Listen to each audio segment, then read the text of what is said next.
Bonjour chers amis, bienvenue sur la chaîne des chroniques décentralisées pour la suite de ce tuto. Ce tuto, je vous le rappelle, concerne la création d'un blog sous Solana à l'aide du framework Encore. Là, on est à la partie 4 du tuto et cette partie 4 va concerner le redimensionnement de nos data. Ok. Donc ici, je vous ai représenté un compte sous Solana.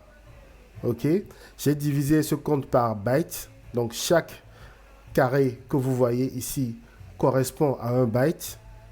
Ok, et donc on va voir comment on peut redimensionner nos comptes pour pouvoir éviter de payer beaucoup de rentes. Avant de commencer, je me répète, n'hésitez pas à commenter, à partager, à liker et surtout à vous abonner à ma chaîne pour avoir de nouvelles vidéos. Ok? Commençons. Pour la suite de ce tuto, chers amis, j'ai décidé de changer un peu la musique. Alors, je suis passé sur une playlist que j'affectionne beaucoup, qui est Cool Down the Pace. C'est une playlist que j'ai créée. Et vous voyez, il y a des artistes comme Midnight, Buju Banton, etc. C'est de la musique que j'aime bien. Donc, si ça intéresse quelqu'un, je peux vous partager le lien en description.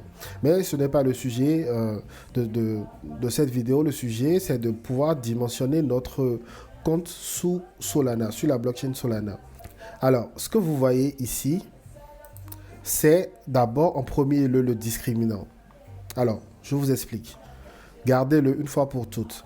Lorsque vous créez un compte sur Solana et que vous voulez mettre des données dedans, il y a 8 bits qui sont alloués automatiquement à ce qu'on appelle le discriminant. Ça, c'est pas vous qui le décidez, c'est fait comme ça. OK? Alors, ces 8 bits-là, ce discriminant, pardon, il sert à différencier votre compte d'un autre compte. C'est-à-dire que là, on va créer le compte blog, mais plus tard, on va créer le compte post. Ce qui va différencier les deux comptes, c'est le discriminant. Donc, c'est 8 bits et donc c'est alloué automatiquement. Donc, vous pouvez déjà faire une croix sur 8 bits sur les 10 mégas que vous pouvez ajouter dans un compte Solana. OK? Ensuite, on a dit que dans notre compte, on doit pouvoir mettre le nom que vous voyez là, le post count et l'authority. OK? Ça, c'est les 3 valeurs qu'on a envie de stocker. Alors, pour stocker ces valeurs-là, on va s'intéresser à leur type. Le name, par exemple, a pour type string. OK? C'est quand on a écrit le code, on a dit que le nom, son type, c'est du string. Alors, ce qu'il faut savoir, c'est que le string, c'est un tableau. C'est ce qu'on appelle un array dans les langages de programmation. C'est un tableau et plus précisément, ce tableau-là, ce type de tableau, c'est ce qu'on appelle un vecteur sous Rust. C'est un vecteur de U8. OK? Ce qui différencie un vecteur des autres types de tableaux, c'est que dans un vecteur, on peut toujours rajouter quelque chose. C'est-à-dire que la taille du vecteur n'est pas définie au départ. C'est-à-dire qu'on peut toujours rajouter quelque chose. C'est à ça que ressemble un vecteur sous Rust. OK? Alors, donc ici, on a un vecteur. Et il y a une chose qu'il faut savoir aussi, c'est que en général, un caractère dans un string, c'est représenté sur 1 et 4 bits. Donc, nous, ce qu'on va devoir faire, c'est de définir le nombre de caractères maximum qu'on accepterait pour notre champ name, pour notre data name, et ensuite faire le calcul pour savoir combien de bits, combien de bytes, BYTES, cette data name va prendre dans notre compte. OK? Donc, je vous ai fait le petit calcul ici. J'ai décidé que de façon totalement aléatoire, vous pouvez faire ce que vous voulez si vous voulez reprendre ce tuto. Moi, j'ai décidé de façon aléatoire que mon name sera représenté sur 50 caractères. OK? Donc, celui qui va vouloir créer un blog sur mon application ne pourra pas mettre plus de 50 caractères sur son nom. OK? Donc, on a dit que un seul caractère, c'est entre 1 et 4 bits. Donc, nous, on va prendre le maximum parce qu'on ne sait pas, on sait on sait pas combien de bits chaque caractère va occuper, mais on sait que c'est entre 1 et 4 bits. Ok. À partir de là, on dit que le nombre de bits qui sera alloué à notre data name, ça fait 50 fois 4. Ok. Donc ça fait 200 bits. Mais il y a un petit truc que je ne vous ai pas dit. Il faut savoir que pour un vecteur, quand vous voulez stocker un vecteur dans un compte Solana, il y a 4 bits qui sont automatiquement alloués pour définir, enfin pour conserver la taille du string que vous voulez stocker. Je vais représenter ça là rapidement pour vous montrer. Ok, on va récupérer ça. Donc, on fait ça. Donc, 1, 2, 3, 4. Donc, vous voyez, ces 4 premiers bits-là, on va nommer. C'est pour la taille de notre vecteur. OK? Donc, on va mettre ça là. OK? On va dire, on va être encore plus précis. C'est la taille de notre vecteur name. OK? Donc, je résume. Notre nom, c'est 4 bits qui représentent la taille du vecteur. Pour l'instant, on ne sait pas la taille du vecteur. C'est celui qui crée le bloc qui définit la taille du vecteur. Donc, ce que nous on sait, c'est que automatiquement, il y a 4 bits qui sont alloués pour la taille du vecteur. Et ensuite, on a 200 bits qui représentent la data non en elle-même. Sauf que ça peut être moins de 200 bits parce que on ne sait pas, on sait juste que un caractère, c'est entre 1 et 4 bits. OK? Donc, on a pris le maximum pour être tranquille. OK? Donc, pour notre data name, on doit allouer 204 bits. OK? Alors, la data qu'on va entrer maintenant, en tout cas, la data qu'on va essayer de dimensionner, c'est notre post count. OK? Un post count, c'est un integer. Un integer, c'est un nombre entier. Et un nombre entier est représenté par un bit, un byte. OK? Donc, ce qu'on va faire, c'est que on va représenter juste notre post count ici. C'est ce que vous voyez ici. J'ai mis PC parce que pas de place pour écrire post count. Mais il faut savoir que là, c'est le post count. Pour finir, nous devons stocker la data authority. OK? On a dit que notre authority, c'est un champ de type pubkey. OK? Alors, un pubkey, donc une clé publique, c'est sous Rust un tableau de U8 que vous voyez ici. Ce type U8 là, c'est un tableau de U8 de taille 32. OK? Je vais vous montrer comment ça s'écrit.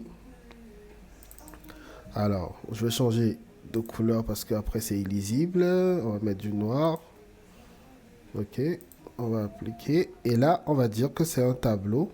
Donc, c'est ça. Donc, U8. 32. OK. C'est ça.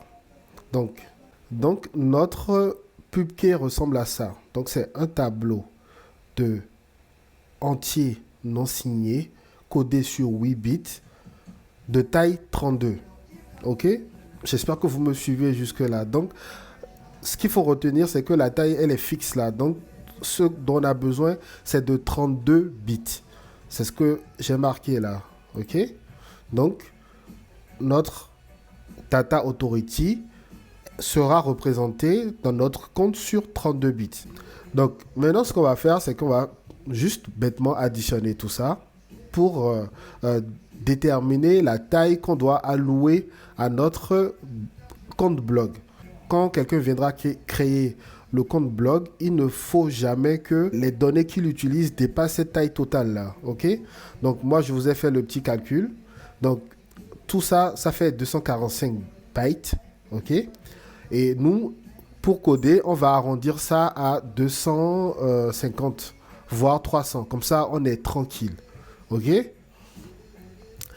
C'est la même chose pour le post. Je ne vais pas vous faire la représentation ici, mais je vous l'ai décrit ici. Donc, comme je vous l'ai dit d'entrée, on a 8 bytes. Donc, les 8 bytes, c'est ce qui est marqué ici. OK? Alors, on a un titre. Le titre, c'est un vecteur parce que c'est un string. Un vecteur, c'est un tableau dont on ne connaît pas la taille, dont la taille est indéfinie. Et donc, pour représenter un vecteur sur le compte, qu'est-ce qu'on fait? On va d'abord allouer 4 bits pour ce vecteur-là. Les 4 premiers bits vont contenir la taille du vecteur. Une fois que le vecteur sera enregistré, on va mettre la taille du vecteur. OK?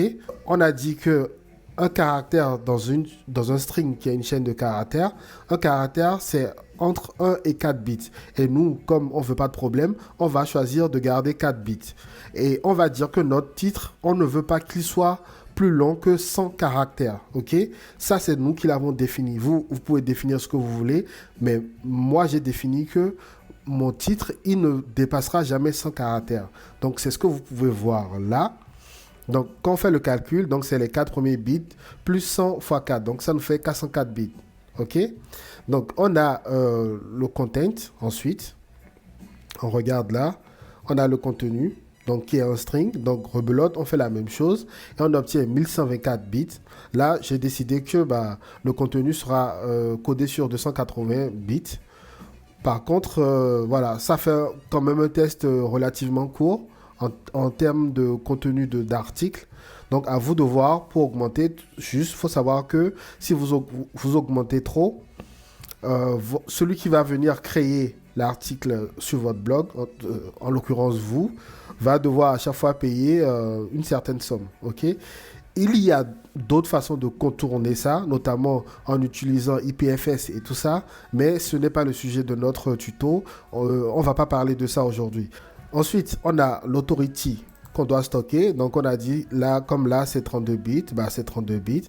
Et donc, au total, ça nous fait 2692. Donc, on va dire qu'on va prendre de 2750, OK? On va dire que nous, c'est 2750. OK? Et donc, voilà, on a fait notre petit calcul. Et donc, on sait que pour le blog, on veut allouer 245 bytes. Et pour le post, on veut allouer 2750 bytes. OK? Alors, maintenant que nous avons fini le dimensionnement de nos données, de notre compte surtout, ce qu'on va faire, c'est qu'on va mettre à jour notre programme. Donc, on va revenir sur notre programme. Et vous voyez ici, pour le blog, nous avons dit qu'on allouait un espace de 1000 bytes. OK? Là, après nos calculs, on s'est rendu compte que il nous faut un espace de 245 bytes pour le blog. Donc, on revient ici. Et ici, on va arrondir, on va mettre 250 bytes. OK?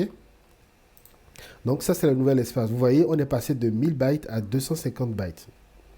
Avouez que ce n'est pas rien. OK? On gagne beaucoup là-dessus. Ensuite, pour l'article, pour le post, on a initialement mis un espace de 10 000 bytes. OK? Alors, nos calculs nous donnent 2692 bytes, mais nous, on a arrondi, un grand arrondi à 2750 bytes. OK? Donc, on va mettre nos 2750 bytes ici. OK? Donc, là, nous avons mis à jour notre programme. Donc, on va enregistrer notre programme. Et comme nous sommes des curieux, on va aller voir combien les utilisateurs de notre blog vont payer pour créer un blog, par exemple. OK? Alors, pour créer un blog, c'est Solana Rent, donc 250 du coup. On voit que pour notre blog, pour créer un blog, l'utilisateur va devoir payer ça. Donc, on va copier ça tranquillement. On va aller dans la conversion et on va regarder ce que ça vaut. Donc, ça nous fait 20 centimes. OK? Alors, qu'est-ce que l'utilisateur va payer si il doit créer, par exemple, un article, donc un post. Donc, c'est pareil, sur la Rent.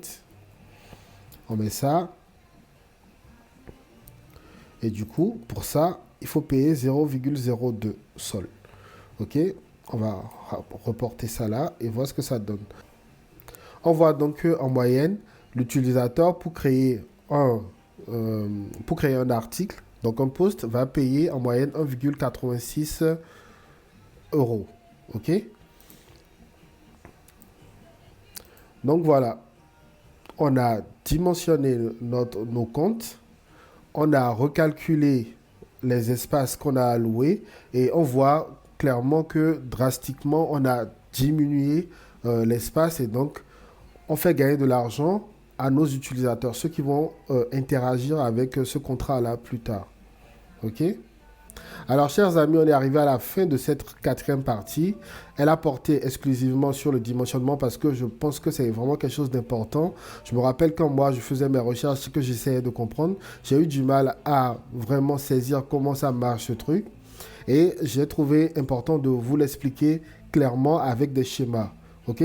J'espère que mon but a été atteint et que vous avez compris exactement de quoi il s'agit. Ok?